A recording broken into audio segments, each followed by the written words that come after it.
purpose of this video is to show you steps that you can take to figure out what is wrong with a car that doesn't start but without accidentally causing damage. If the engine died due to a broken timing chain or belt, it's very possible that you can damage the engine by attempting to start it with a broken timing chain or belt. So the first thing to do is, if you're not the driver, find out from the driver whatever you can about what happened when it died. You're trying to find out did it sputter before it died, or did it just die suddenly? Were there any warning lights on? Was the engine hot light on? Was the alternator or battery light on? Was the check engine light on? Was it blinking? Was the check engine light blinking? These are all telltale signs, and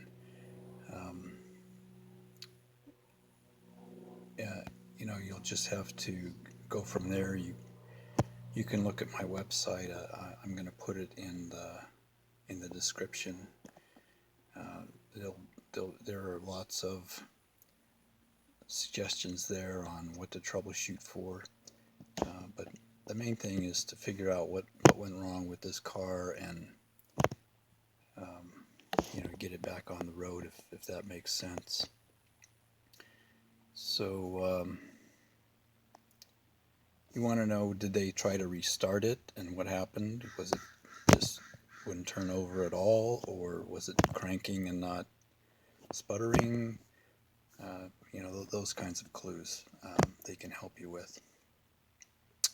So if the battery or alternator light was on, I would suspect that the alternator has died, or possibly the fusible link or the charge fuse in the car has blown, right? If that's the case, you need to replace one of the two. But usually, when that happens, the alternator light is on for like a whole day, or quite a while before the battery runs down.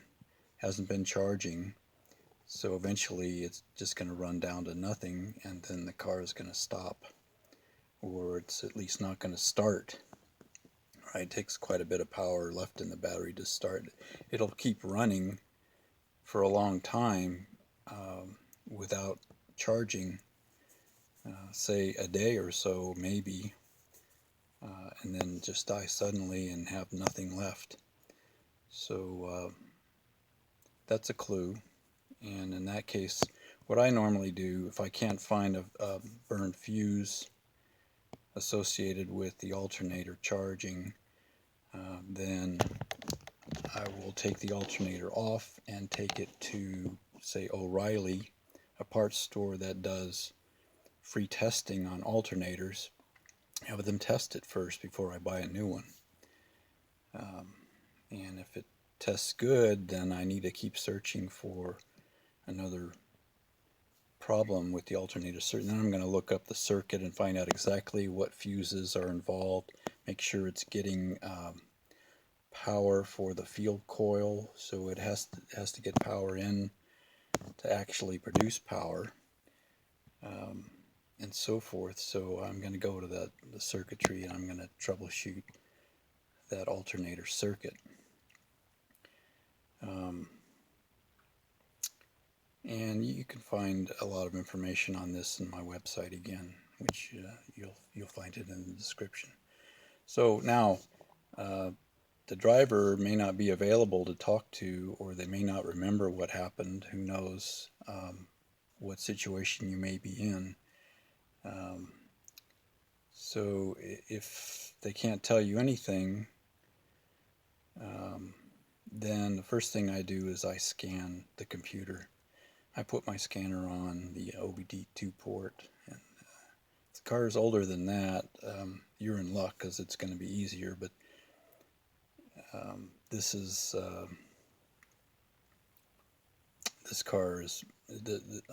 video is about fuel-injected engines. So you're going to have later than 1996, you're going to have a scan. You'll be able to scan the car and get codes if there are codes. So especially now, if there's a code such as P0016, that tells you that the camshaft is out of time with the crankshaft, and there's definitely something wrong with the valve timing, and that's a danger sign that the engine could already be damaged or will be damaged if you try to start it. Even if you got it started, it could well damage the valves, so you don't want to do that until you find out if the pistons are going to hit the valves during operation, which happens on a lot of cars these days because the intake valves lift a lot and they get close to the pistons, and if the valve is open too long, when the piston comes up, it's going to hit it and it's going to bend the valve, and then you're in trouble. Okay, so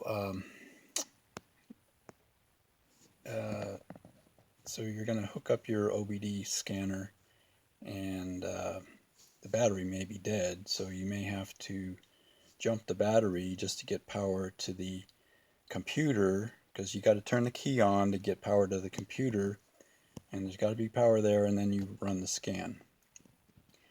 If there are codes, then you're going to have to troubleshoot each one. Again, I said if you get the P0016, you know right away you've got a timing chain issue or timing belt. If there are no codes, the next thing you're going to do is check for fuel pressure. So I'm going to pause this and reverse the camera so we can look at some actual cars. So here's a car, and I want to know if there's fuel pressure.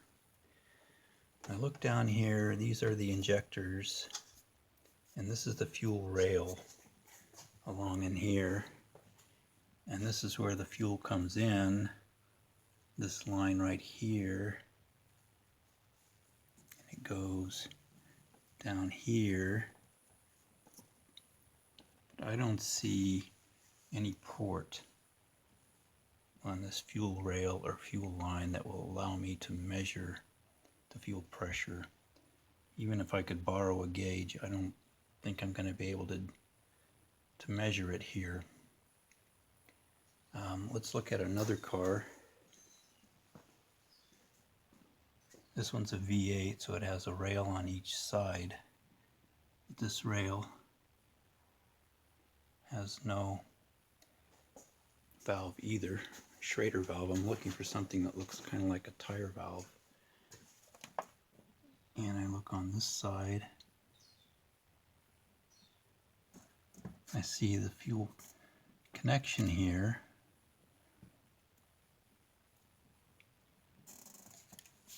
But there's no valve.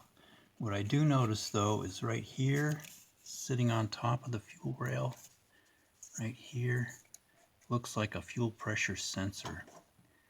So in this case, you see, I don't want to disconnect this hose. Oh, this hose actually, I know what that hose is. It's a vacuum line, so you can disconnect it, but it won't help you any to measure the fuel pressure, because that's going actually back to the intake manifold.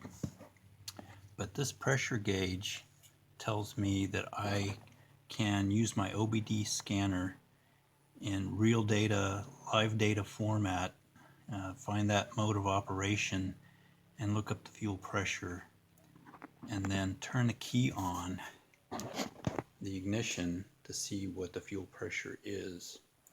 So that's a way to do it in this car, but in this other car I don't have an easy way to do it. So what I'm going to do in this case is postpone that test.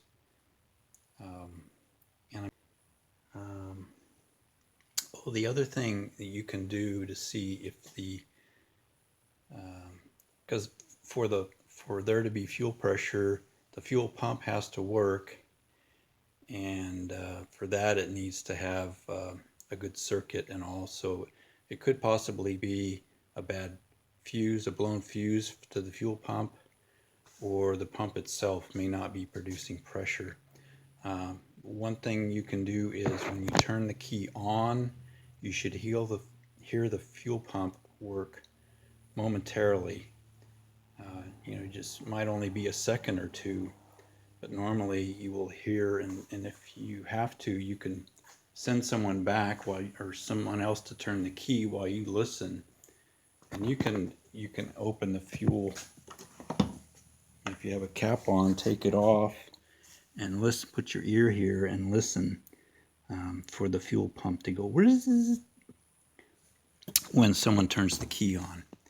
So if you don't hear it, then you may want to check the fuses. There's fuses under here, and in your manual it doesn't say on this fuse box which one is which, but in the manual it does say. You can find the fuel pump fuse in there.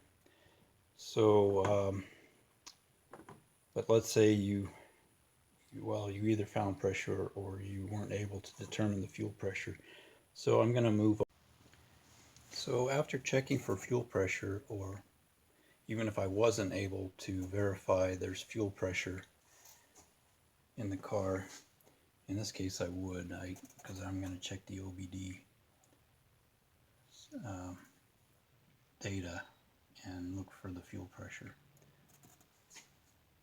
But either way, my next step is to determine if the engine will turn without the pistons hitting the valves. So the way I do that is I have to get to the crankshaft bolt, because I have to do this manually. I'm not going to use the starter, because by the time the piston hits the valve, it's already bent. So I have to do this carefully, and I'm probably going to take this hose off to get my arms down in to the crankshaft bolt, but it's down there, and I'm just going to turn it slowly, and I'm going to turn through a full 2 rotations, 360 times 2, 720 degrees. I'm going to turn the engine to make sure no valve is going to hit, no piston's going to hit a valve in the process. On this engine over here, it's even harder because there's not enough room to even get anything down there without taking off the wheel. So I'm probably going to have to take the wheel off to do that on this engine. And that's not a big chore. Or maybe I can just get under the car, jack it up a little bit, put a jack stand under, and get a ratchet on that engine. Make sure that the car is in park or neutral, and with the brakes on, turn that engine 2 full cycles and make sure the valves aren't going to hit. If the valves do hit, or the pistons hit the valves, I immediately know that I've got a problem with the timing chain or the timing belt. This car has a timing belt that's under here, but you can't see it. And this car has timing chain, and you can't see it again at all. You almost never can see the timing chain or belt without taking something off. What I can do though, let's look at this car. In this case, once I've determined that I can turn the engine without hitting any valves, bending any valves, next I'm going to see if they actually are turning. And so now I'm going to have a helper crank the engine, and I'm going to look inside. So I took the oil filler cap off here of the valve cover, and I'm going to look inside, see what I can see inside the engine. And it turns out I can see a camshaft right there. So it's right there, the camshaft. So I'm going to have somebody turn the engine over, crank it, and I'm going to observe the camshaft to see if it turns. And let's go to the other car. I'll show you how to do it in that car. In this car, you can't see the camshafts because they're further down. But again, if I take the oil cap off and I look down, I can't see the camshaft, but I can see the sprocket on the front of the camshaft for this side. So usually you can see something. Maybe it's just the valve that you can see, but if things are turning and moving, then you know at least the timing chain or the belt is still on, but it may have slipped a notch or two to where it's not timed properly, but at least it's still on. So you can determine that. At this point, you're free to crank the engine because you know it's not going to damage anything. So let's say you've done that test. Now you know at least if the chain is still attached. Okay, so let's say I've checked and the cams are still turning. My next test is to check for sparks. Is the ignition system working? And I made a video on misfires that tells you how to do that, but I'll just tell you briefly here. In this case, I pulled up one of the spark plug wires here, number 2, and I stuck a screwdriver inside, and then I'm going to hold a screwdriver down by a piece of metal on the engine so this fuel rail is grounded, and if the ignition system's working, I'm going to see sparks jump from the screwdriver down to the fuel rail right here. So that's the way to run the spark test. And you want to know if you're getting sparks. If you're getting sparks and you're getting fuel and you're getting sparks at the right time and the valves are opening and closing at the right time, there's no reason for the engine not to start. So those are the tests you have to run, including the spark test. And see my other video for that. It gives you a little bit more information. Or go to my website. There's lots of information there. So let's say we've run the spark test and we have sparks and we know that the camshafts are turning.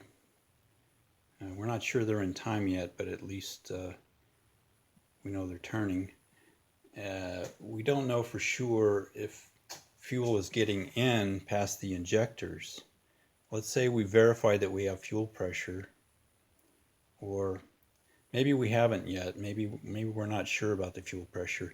Here's a check we can do to see if everything else is okay, if the engine is okay, but it's not getting fuel. What we do is we use starting fluid or ether. And if you happen to have carburetor cleaner, you can use that. But starter fluid is the best thing if you can get a can of that. And you need to spray it in the intake while you have a helper cranking the engine trying to start it. And in this case, I could take up the air cleaner here and spray down this intake, or I can take this clamp off here, pull this off and spray in the intake, or an easier one in this case, I can take this hose off of here and I can spray down this hole while someone's cranking the engine, because that's going right in to the intake. And even if the injectors aren't opening, I'm still getting fuel in that case. I'm getting air and fuel in. If the valves are timing all right, or close to being all right, the engine should at least sputter. So that's kind of a fuel test, and that's kind of checking the injectors. But it's not telling me if the fuel pressure is there, because I'm adding the fuel manually. But it's at least telling me that the engine might start if it just had fuel pressure and the injectors are working. So what I would do at that point, if I was getting the sputtering, then I would check the power to the injectors. So here I have my meter out and I've got my positive connected to one of the injector wires, and the negative is connected to the engine ground, and I'm reading 12 volts on my meter. If I wasn't reading 12 volts on this wire, I would check the other wire, which is here, and that reads only 2 volts, so that's probably the negative wire, and this is the positive wire, because I'm getting 12 volts on that one. So that tells me I have power to the injectors. That doesn't mean the injectors are working, but probably they are. Because why would all of them stop if they were? If one was bad, they wouldn't all suddenly be bad. So that's an injector test. That tells you if you have fuel pressure and you have power to the injectors, you're probably getting signals to the injectors.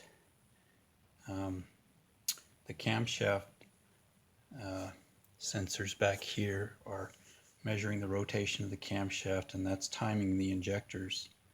So the engine will send pulses to the injectors using the negative side of the connection, and that's how it's getting its fuel. So if the injectors are getting...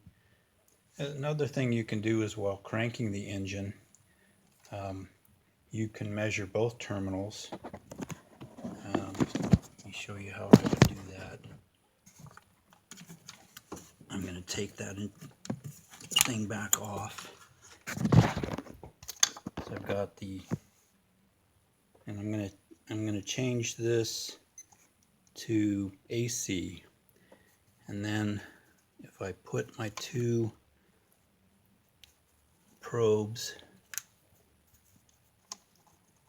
onto the two terminals in the injector connector, hard to do with one hand here, but for sake of the video, there they are. I got them both in there, and I would have someone crank the engine, and I'm not going to do that here, but you'll see at least a volt or so, or a good fraction of a volt in AC if the injector is getting pulses through the injector cable. So that's a good test you can do to make sure the injectors are getting the power they need to start the car. So if you've gotten this far, you run all these tests and it passed every test, everything seems to be working. The next thing I would do, well, now if you think the fuel is old, like the car's been sitting for years or more than a year, I would drain the fuel tank and put in fresh fuel, and I would crank it for a while to get the old fuel out of the fuel lines and get some fresh fuel. But if it was a problem with the fuel, you would have seen sputtering during the test where you sprayed ether into the intake. So yeah, but you don't want to try to start the car with old gas. And you can help the car get the old gas out once you've emptied the tank. There's still some in the lines, but you can get that out using ether and so forth. And the very last thing I would do is, let me put this back together so I don't forget. Try to start my car without the injector plugged in. The last thing I would do is a compression test. So I would remove all 4 spark plug wires and all 4 spark plugs, and I would put a compression tester, and I've showed that before in my misfire video. You screw it into each one, turn the engine over several rotations, and come and check, and then move on to the next cylinder and write down the pressure you get in each cylinder. It should be at least, say, 150 psi in each cylinder. If you're not getting that, then most likely something is wrong with the engine, and you're going to have to take the cylinder head off to find out what's wrong. It could be the timing chain. Actually, you might just need a timing chain. If it is the timing chain, then don't take the cylinder head off. just take the cover off, the valve cover off, replace the timing belt in this case, and time it properly, and then recheck the compression to see if it's back up to normal. And if it's not, then you know the problem is again in the cylinder head, and you're gonna have to take that off. It could be the pistons, it could be the valves are burned, but those are things that are much less likely to happen all of a sudden. What happens all of a sudden is, say, the gas pump quits, or the timing chain comes off, or the belt breaks.